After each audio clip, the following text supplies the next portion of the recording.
네, 반갑습니다. 여러분, 안녕하세요. 지금 이 화면에 보시는 이 부품 같은 경우는 우리 후처리 장치 SCR이라고 하죠. SCR에 전에 장착된 요소수를 분사해주는 역할을 담당하는 도징 인젝터라고 하는 부품입니다. 지금 현재 이거는 이제 고장난 부품이고요. 이렇게 요소수가 이렇게 들어와서 이제 전기가 다 흐르면 이제 솔노이드가 열리면서 이렇게 분사를 쫙쫙쫙 이렇게 하는 이런 시스템인데, 자, 이 분사하는 쪽 구멍을 한번 보시면 홀을 한번 보겠습니다.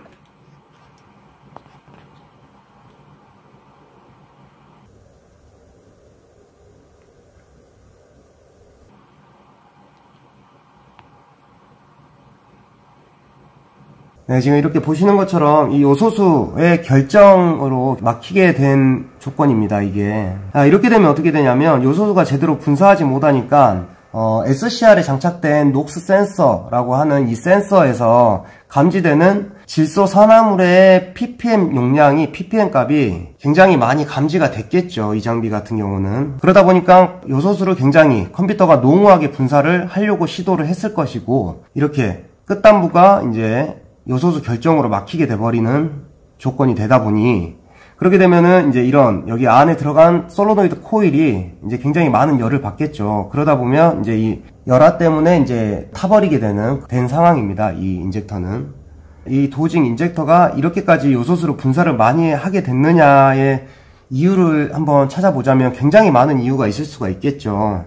자, 근데 이제 녹스, 질소산화물을 저감시키는 기능품들이 우리 엔진에는 몇 가지가 있습니다. 그 중에 하나가 이 부품이고요. 물론 그 여러 가지 부품들 중에 단 한 가지라도 역할을 제대로 못하면 얘가 일을 많이 해야 되는 상황이 초래될 수밖에 없겠죠. 그런데 지금 우리가 하나 알아야 될 건 이 요소수 결정체가 안 생길 수는 없습니다. 가장 오랜 시간을 사용하다 보면 자연스럽게 막히게 되고 이 결정이 생길 수밖에 없는데, 오랜 시간 유지보수가 되려면 중요한 건 온도입니다, 온도.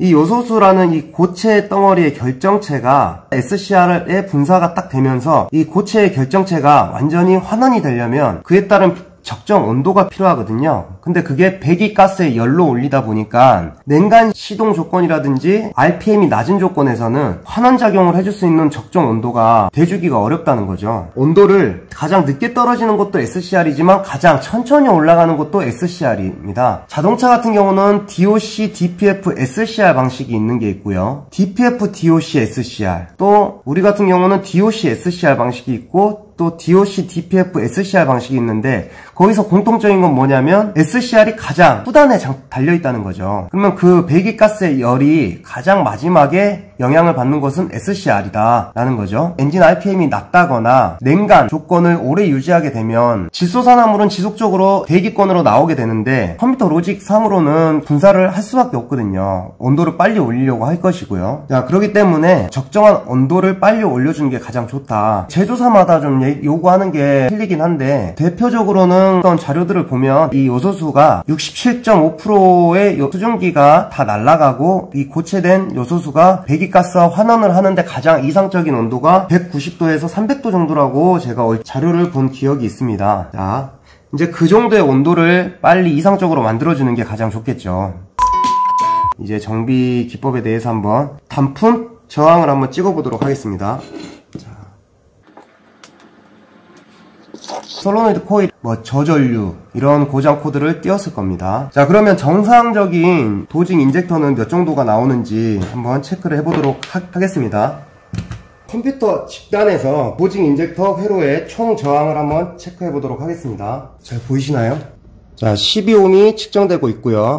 단품의 저항은 11.9ohm, 0.1ohm 차이가 있네요. 자, 이렇게 보다시피 총 저항을 측정하는 게 훨씬 이롭습니다. 단품의 진단은 결국은 몇백 가지의 고장 개소 중에서 그 한 가지의 고장 확률을 줄인 것밖에 되지 않기 때문에 일단은 총 저항을 측정하는 것이 순서다라는 걸 좀 참고해 주셨으면 좋겠습니다. 자, 그러면은 회로에 이상이 없을 때 기계적인 진단을 할 때는 어떻게 해야 되는지 한번 같이 해보도록 할 텐데요. 제조사의 정비 지침서를 보면 도징 인젝터의 후적이나 막힘 진단을 어떻게 가이드를 제시하고 있느냐면, SCR에서 탈거를 한 후 비커의 분사량을 뭐 몇 cc 몇 분 동안 이렇게 받게끔 돼 있죠. 자, 사실 그렇게 하는 게 FM적으로 보면 가장 맞습니다. 몇 cc 정도가 정상품이 나오는지 보여드리긴 할 텐데 과연 그런 방법밖에 없을까 이제 한참 연구도 많이 해보고 했는데 간접적으로도 닫힌 고착을 할 수 있다라는 거를 FM대로 테스트하는 방법과 간접적으로 진단하는 방법 두 가지를 보여드리도록 하겠습니다.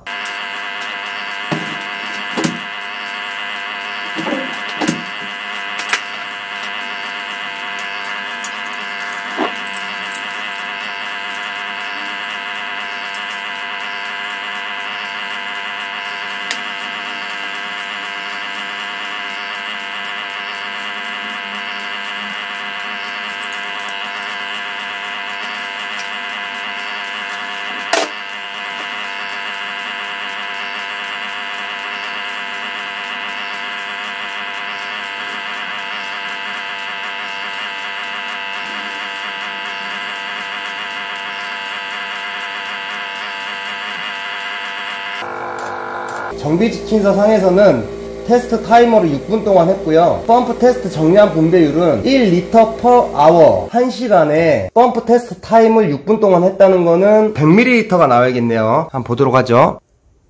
자, 정확히 100ml가 100cc가 나왔습니다. 정비 지침서 상에서는 이렇게 테스트를 하라고 합니다. 이게 정확하겠죠. 이렇게 하는 걸 권장을 드린다 라는 내용이고요. 간접적으로 간단하게 먼저 1차적인 진단을 하는 방법이 없느냐 있습니다. 보여드리도록 하겠습니다.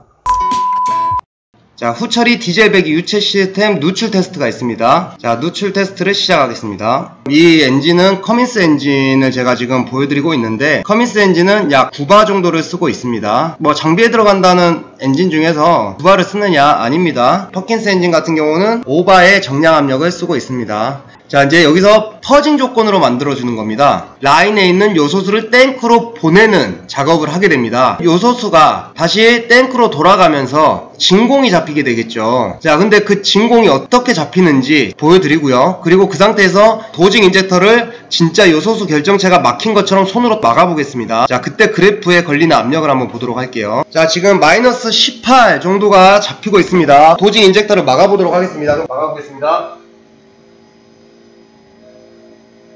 막았습니다. 펌프가 못 빨아 당기니까 많이 잡히죠, 진공이. 자, 다시 떼보겠습니다. 자, 다시 올라가고 있고 한 번 더 막아보겠습니다. 자, 막았습니다. 자, 다시 떨어지고 자, 뗐습니다. 다시 올라가고 있죠.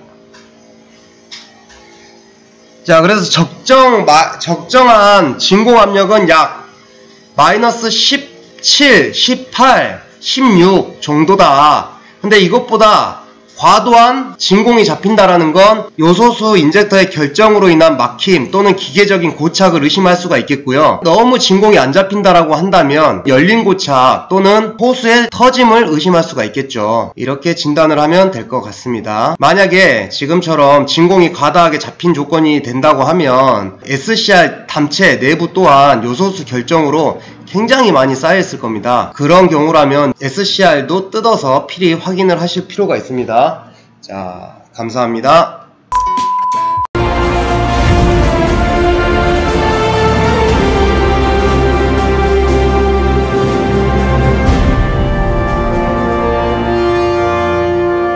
현대건설기계